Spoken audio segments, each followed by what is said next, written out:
Yo, what's up guys? My name is Matisse. I'm a Dutch DJ and producer, and today I will show you how I made my new unreleased track together. You just heard a little snippet in the beginning of this video. I really hope you liked it.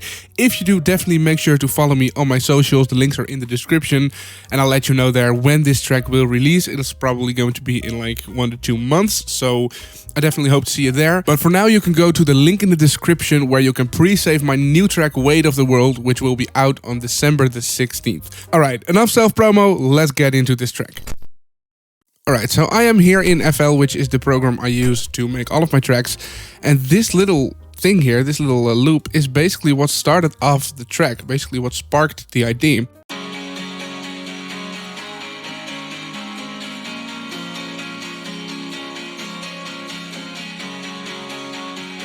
So yeah, pretty cool. I really like those guitars.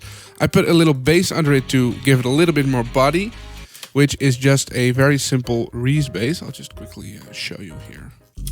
Yep, there we go. Just a serum bass. I think it's from Splice somewhere. And from this moment, I just knew I needed to do something with this. I love this vibe. And so I found some vocals in Felix Samuel's vocal pack, which is from Soundle. Again, cool. Go ahead and check it out. Links in the description. And I put those vocals up onto the track, pitched it up 1, and then I got this, and man, I felt inspired.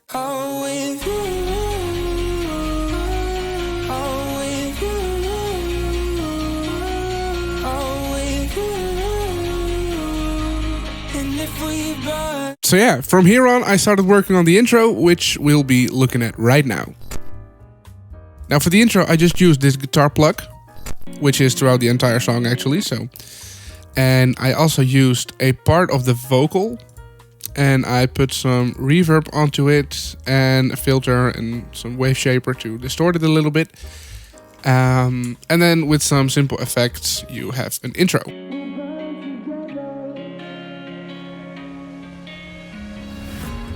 Watch me. Which gets us onto the verse.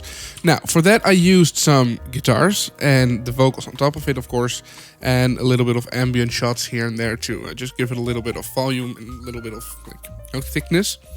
And what I did is I put this acoustic strum under it, which is very loud, as you can hear.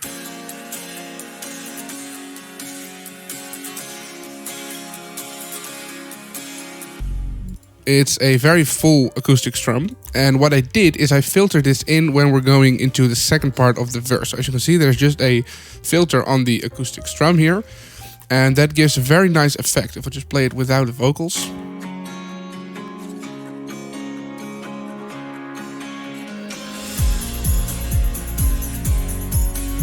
And it really gets us into the second part where we're adding a kick here, which is just the drop kick with a very big filter, a little tambourine loop.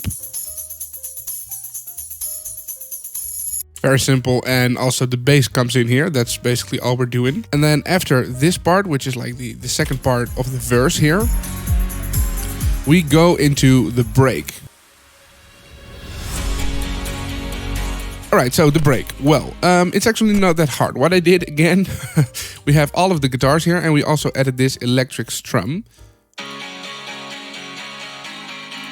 which is just such a big part of the sound of this track. It's insane. This really has the soul of the track in it. I also added some orchestra, which is from the Philharmonic 2 plugin. Yeah, I am definitely not like an arrangement guy for orchestras. I just don't know how to do it, but I just put in the chords and I make something out of it which looks kind of cool, which sounds kind of cool. And yeah, this is what it became.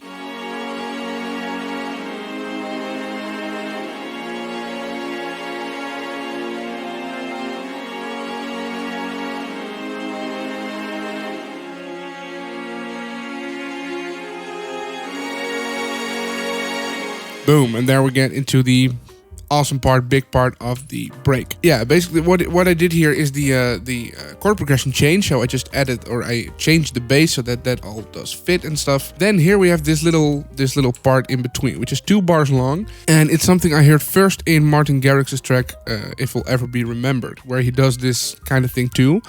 And I really loved it, and I thought, well, it might just work here. So what I did is I basically removed the big drive guitar so that we only have some plugs left. I also made the orchestra very simple. As you can see here, it's just a few notes. This is the part, that's all. And it also builds up. I added this tonal ambience, which sounds kind of like some violins, which is very lovely. And I also just added loads of effects that gets us into the new part.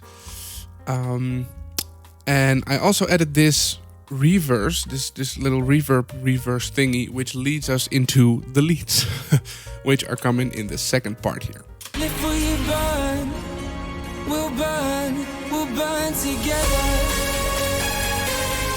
And if we burn, Now, for those leads, they're actually pretty simple, and I'll just show you what I did with them. So, we have the leads here. This is what they sound like on their own, by the way.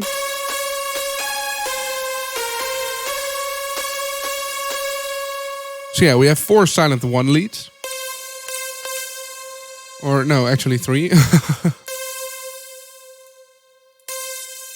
There we go.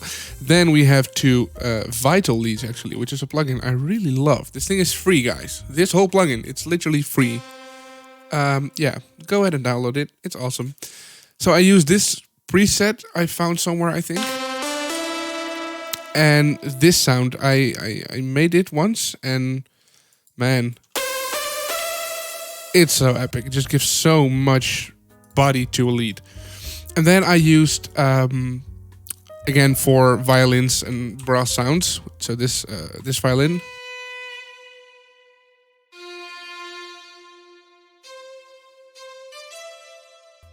And also some trumpets. And together it was the leads. So yeah, pretty cool. Yeah, the rest in the break actually is nothing too hard. As you can see, it just, again, the bass, the orchestra, but this time full on. And some risers here. And that's basically all. And then, oh, here we're going into the build-up, which is just a build-up loop from Ultrasonic.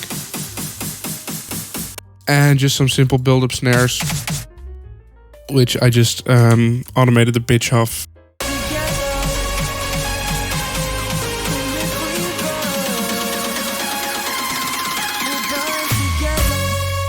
That's the build-up, very basically. Now, right before the drop here, I do something pretty nice, which is this bass slide. This thing, it gives so much body to the drop. So without it, it sounds like this.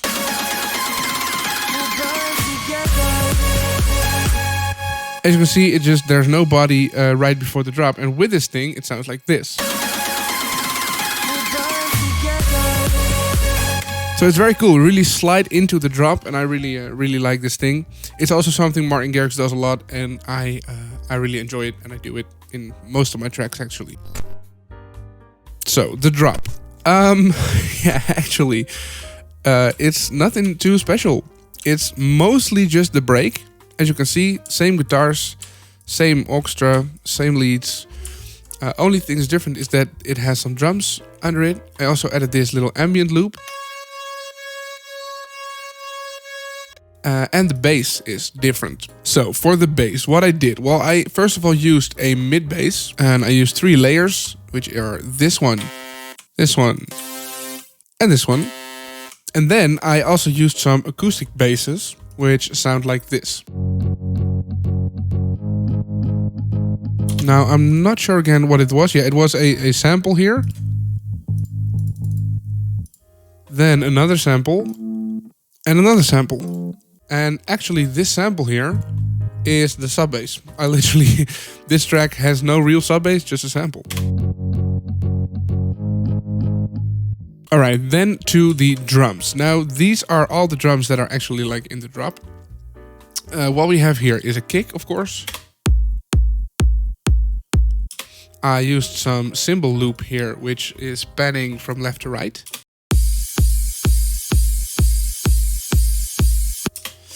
And some drop claps.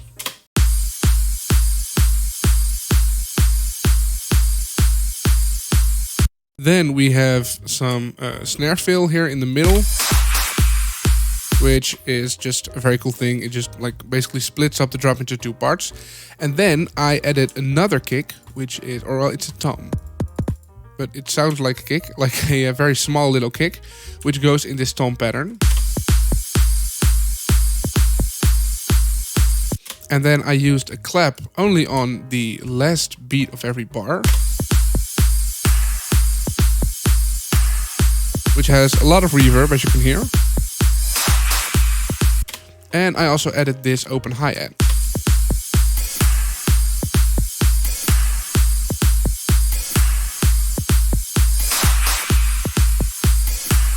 And some little snares here at the end.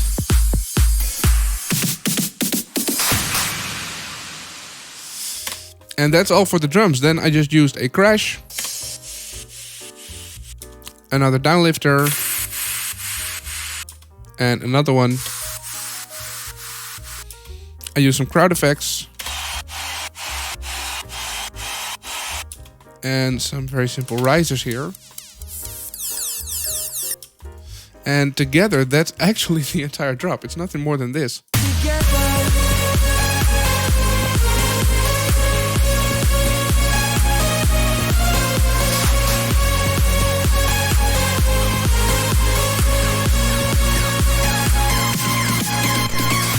So then last part is the mastering. There's not too much mastering, like hard stuff on it. What I did is I used an OTT on my master channel. Yep, guys, I used OTT on my master channel. I'm so sorry, but it works. So I used the basic preset here, just turned down the depth to 20%, and that sounded pretty cool. So yeah, that's what I did. I added a Fab Filter Saturn 2 on the Faster Master preset, and I just adjusted a little bit of the stuff here to make it more in the high end of the track. Then we have an Ozone 9 doing most of the work here. It has an imager to basically mono out everything beneath 150 Hertz and widen the image a little bit towards the high end. We have an exciter, which is basically like another saturation thingy on the high end, which you can do in bands here. And then we have a vintage compressor, which is just compressing basically the shit out of everything, but it sounds very cool, so yeah. And then we have a maximizer to get us a little bit more volume. And then there is The Glue, which is an awesome compression plugin I actually always use on my master channel. It has the Glue 2 preset here with the makeup turned down and also the threshold adjusted to what I needed. And that's basically all there is to the mastering. Now this is the mixer. As you can see, it's also not too interesting, just everything going into some buses here. And I also used a build bus and a sidechain bus, which is something I always do. I just dock a channel to the right, which you can do by going here, right click, dock to, and then right. And it has the kickstart on it to do the sidechaining. And basically what I do, everything that needs to be sidechained, I just link through that track so that I have one, where is it? Somewhere here, one automation clip for just this kickstart. And all the sidechain is the same then. So that is actually all there is to it, to my new track Together. I hope it will be out in like 1 to 2 months, something around this time period. I think it will be January somewhere. So if you liked it, definitely make sure to subscribe. For now, you can of course go to the link in the description where you can pre-save my new track Weight of the World. And also make sure to follow me on Insta. Alright, see ya!